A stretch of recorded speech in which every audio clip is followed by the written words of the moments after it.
All right, welcome everybody. Doug here with the LincolnList.com. This is the stock market weekly review for the 25th of April. Hard to believe, man. April already, almost gone. We got one trading week left here for the month. I hope the month has gone well with you. Not just that, but the year.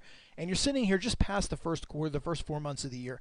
If you're falling behind, you're not where you thought you were going to be as a trader, take a moment, visit the LincolnList.com, take a 14-day free trial. Over 8,500 in gains last week on like 300 share trades. So it's not like you need a lot. You just need to know what it is you're looking for, commit to your process, and be disciplined, and you can succeed at this game. And if you're struggling with that and you need a helping hand, or you just need a place to hang your hat and share your ideas with, take a moment, visit the LincolnList.com, take a 14-day free trial to our live trade room.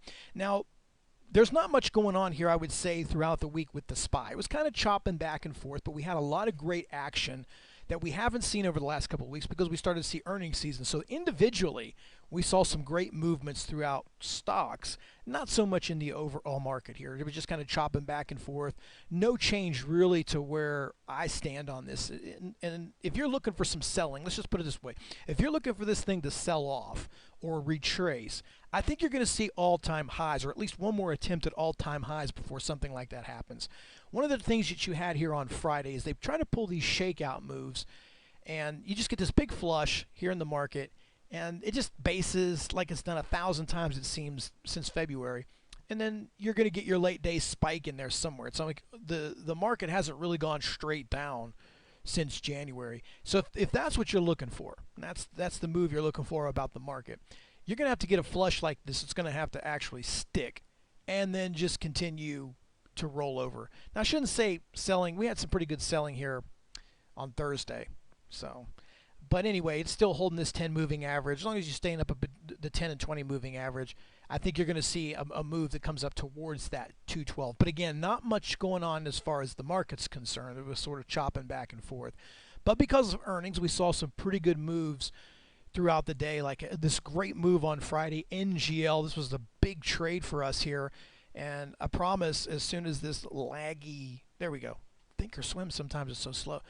I love these pairs. So I only brought this up because for those that follow this and you get confused about when we talk about morning pairs, because one of my favorite shorts is shorting into that morning euphoria.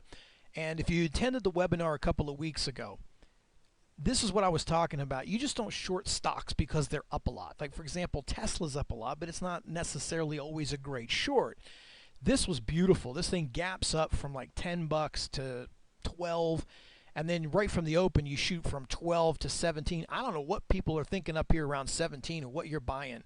It's just all emotions. It's all emotions up there, and this was a great short, and then it fades throughout the day. That's the move I'm looking for. So I'm going to show you a couple of these that might look like this. Maybe not as big, but maybe something very similar. I want to start out with this NSC. This one kind of pulled that move a little bit. We shorted this one on Friday too.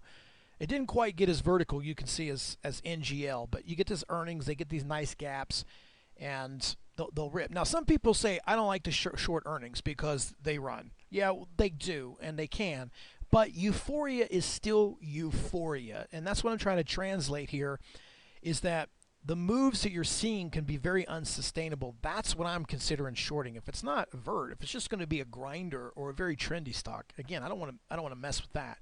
But you get this nice little spike up here to 90, 78, almost 91. Good little retracement. Now after that, it never really sets up well for a short. It just sort of grinds out and grinds out. Now the reason I'm bringing this one up is if there's some way it captures that euphoria again on Monday morning, and you see a gap up, you got some really great resistance up here like at 94.20, and then these highs over here at 97.98. So, you know, if it gaps up like that, you never know. You get a big old pair like that to open. I wouldn't be objected to shorting it. Now, it's not something I want a long, but it could be also a long if it continues to base out and you don't see much selling. But I think you're going to see a much slower pace out of this NSC. Also, I'm looking for that same exact move from ENDP.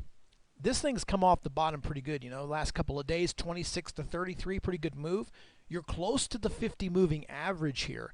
So again, you get the spike, which was another one, a good spike. This is what we're talking about. Take a look at this on Friday. Here was another one, just right out of the open, 32 to 35. Anytime you see vert moves like that, it's going to be very difficult for the stock to hold. And even if, like I've always said before, even if you're not interested in shorting stocks, you hate that. You hate people who short stocks. Maybe that's your deal. You're just all bullish, and that's cool. You at least need to know this kind of move, because if you're a buyer of this stock, you could purchase this at a much better price, because there's still people bagging this thing at 35.42. Now maybe that turns out to be a great purchase. You know, you never know what can happen throughout the week, but still, you know, you could easily own this at 33.50 versus 35.20. Big difference. So let's see if we get the para move. If it doesn't do that, then again, I'm not interested in this one. Now, this outer, here's one you might want to look at. Outer, this is actually looks like a long right here. You're flagging real nice. You know, you've consolidated solid since the 13th of April, and you're right there at highs. So if this thing can build around this area between the VWAP here and the moving averages, say 42.50 to 42.70, if this thing can build in this area and consolidate, then try to make a move over this 43.26, this could be a pretty good long. Now, some of the volume on this thing is shoddy the way it trades, but it's definitely worth a look. You've got some earnings coming up, so if it's a long, all these are day trades. You got to be very cautious right now trading if you're going to hold overnight, because if you take a day trade and hold it overnight, then you know you might wake up and all this company's reporting earnings. You be careful coming into some of these. You don't want to hold it through earnings. Maybe you do. I don't like to do that because you never know what's going to happen. But this outer, possibly a pretty good long here if it can gear up.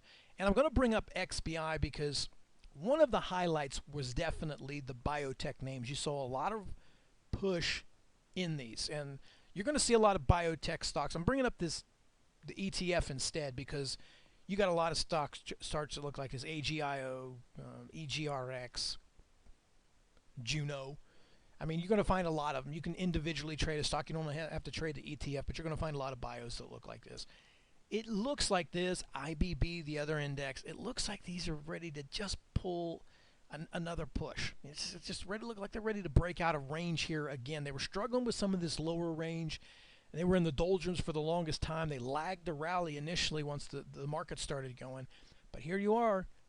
Now that's the other way around. They're kind of floating the market. The highlights throughout this week were some of these biotech moves.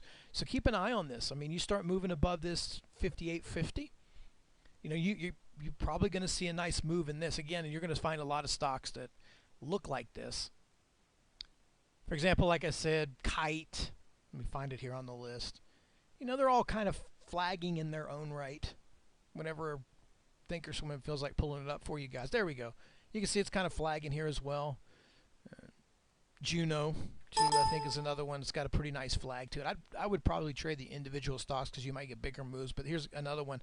These are really holding pretty tight. So you might want to keep your eye on some of these.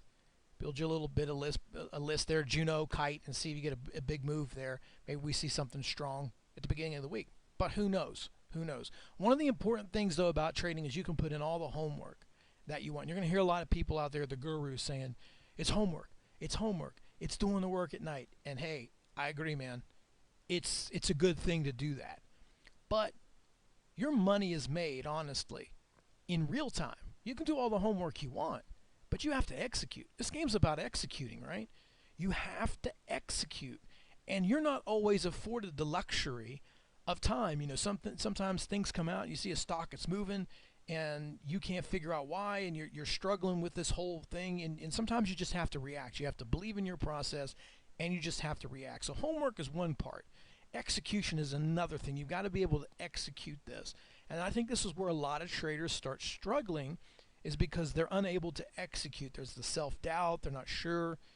Again, if you need some help, you know how to find me. Visit thelincolnlist.com. Take a 14-day free trial to the live trade room. Other than that, thanks for listening to this video. Thanks for listening to me rant. As always, you can reach out to me. My email is support@thelincolnlist.com. Have a great week of trading. Talk to you later.